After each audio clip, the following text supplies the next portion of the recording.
Salut à tous, c'est Bangkok13 de Stadia FR et j'ai le plaisir de vous retrouver aujourd'hui pour le concours du meilleur pâtissier sur M6 où je vais vous apprendre à faire un 4 quarts. Donc il nous faut du sucre, de la farine,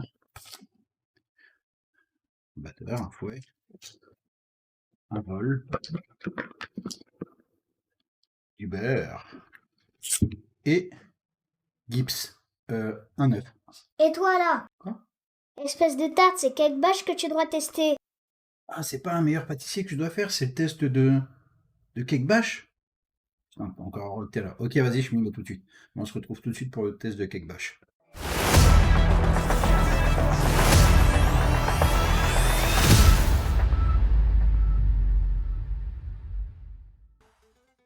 Allez, c'est parti, on arrête un peu les bêtises, on arrête de faire n'importe quoi. Et aujourd'hui, on va vous présenter Cake Bash de CodeSync, qui est un party game excellentissime. Franchement, euh, c'est vraiment pas du flan ce que je suis en train de vous vendre. C'est vraiment un excellent jeu. Vous passerez d'excellents moments en famille ou entre amis, à 4 en local, voire 4. Franchement, sincèrement, ce jeu vaut le coup. Il est uniquement à 19,99€ sur le store de chez Stadia. Et sincèrement, c'est une petite perle. Allez, on va vraiment démarrer le test de ce coup-ci par l'accueil, qui est très simple. Donc l'interface d'accueil se décompose en 5 menus, à savoir à croquer, qui est le début du tournoi. Recettes, c'est uniquement pour faire des mini-jeux spécifiques que vous avez débloqués. Collection, les différentes pièces que vous avez débloquées, vos succès. Comment jouer, un petit tuto et les options pour les réglages, tout simplement. Donc dès l'instant que vous allez lancer le jeu, vous pourrez choisir si vous faites du local ou du online, à savoir que le online, j'ai malheureusement rencontré personne, malgré le fait que le jeu soit crossplay. Mais bon, c'est pas grave, ça n'empêche rien, on prend quand même énormément de bonheur et de plaisir à jouer à ce jeu-là. Donc vous avez la possibilité de choisir votre gâteau dès le démarrage du jeu, et des gâteaux qui vont être personnalisables et débloquables au fur et à mesure. Au niveau des graphismes, c'est vraiment très bien exécuté. La modélisation est belle, on voit bien, on devine bien quel type de gâteau on a, c'est très coloré. On est vraiment dans cet univers de sucrerie, cet univers d'enfance, avec des couleurs qui sont vives.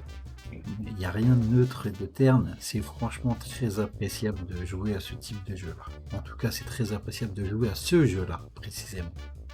Donc le but du jeu, ça va être de vous livrer une guerre acharnée avec les autres pâtisseries afin de devenir le plus joli pour le client. L'objectif, c'est de faire des mini-jeux. Plus vous allez être bien classé dans les mini-jeux, plus vous allez marquer des points et avoir de l'argent. Cet argent va vous servir à acheter des toppings pour aciduler votre pâtisserie encore plus qu'elle ne l'est déjà de base. Donc en fonction de là où vous allez lancer votre mini-jeu, vous allez tomber sur différents thèmes et pièges.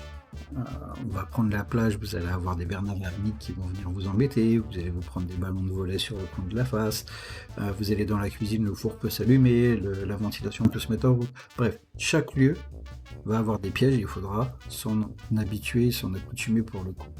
Ensuite, l'IA qui est pas ridicule, on ne peut pas régler la jauge de l'IA, donc il faudra faire attention à elle. Et ensuite, dernier point, tous les coups sont permis. Vous avez le droit de mettre des coups, vous avez le droit d'assommer les gens, vous avez même le droit de prendre des tournevis ou des sucettes et d'assommer les autres pâtisseries. Bref, le jeu assume son côté fun et c'est très bien comme ça. Autre point qui est bien vu, c'est les tutoriels. Dès l'instant que vous allez démarrer un mini-jeu en mode local et uniquement en mode local, vous allez avoir un tutoriel qui est super bien fait, qui va vous expliquer comment fonctionne le jeu, quelle est la règle du mini-jeu dans lequel vous êtes. Non, franchement, c'était vraiment bien fait. Ce jeu est très clairement une surprise. Il avait été annoncé lors du Connect le 14 juillet dernier. Pour moi, il était quasiment passé inaperçu. Je me suis dit, bon, un jeu de plus, pas terrible. Mais enfin, qu'est-ce qu'on s'amuse avec ce jeu. Franchement, si vous aimez les party games, il vous faut celui-ci dans votre bibliothèque. Sur ce, messieurs, mesdames, c'était Bangkok13 pour Stadia FR. Je vous souhaite de passer une bonne fin de journée. N'oubliez pas de vous abonner sur nos différents réseaux sociaux et on se voit pour la prochaine. Salut.